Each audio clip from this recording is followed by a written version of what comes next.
Hi me! Welcome to my unpacking series. Let's start! So, ang bilis na itong dumating. Kaka-order ko lang. Oh, acrylic marker. Ito na yung mga acrylic marker ko. Hindi ko maalala ilang pieces yung in-order ko. Pero yan. Dumating na siya. Ready na talaga tayo sa back to school. So, unti-unti lang mga mi kasi lang kembot na lang June na. Ayan. Bato. Wait lang.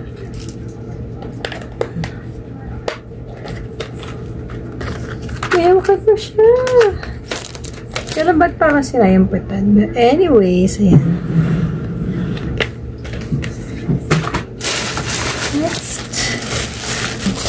So, na lang maganda. Oh, yung short. Nice.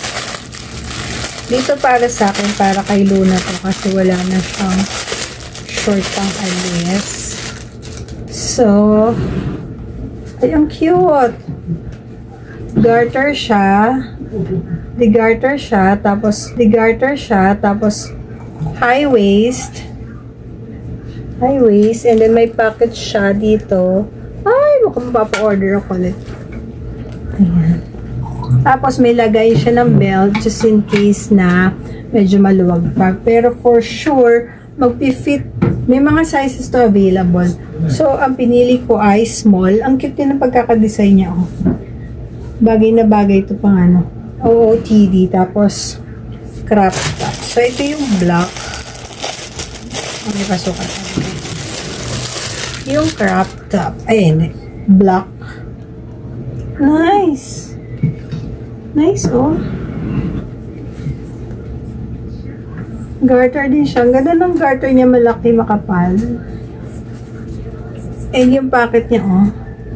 Malalim din ang pocket, ha? In fairness.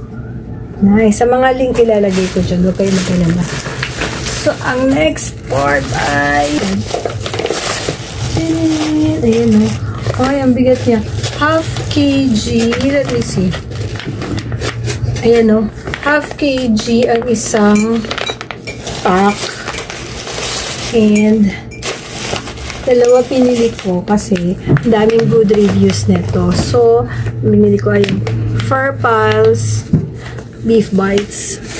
O, tinan nyo to, oh. No flavoring, no seasoning, 0% siya na antibiotics. Kaya good na good sa ating mga pets. O siya, maya-maya na yung reviews. So, antabayanan. Ilalagay ko yung mga link neto, guys. Nandiyan lang sa comment or sa yellow basket. Get yours now! Yun lang.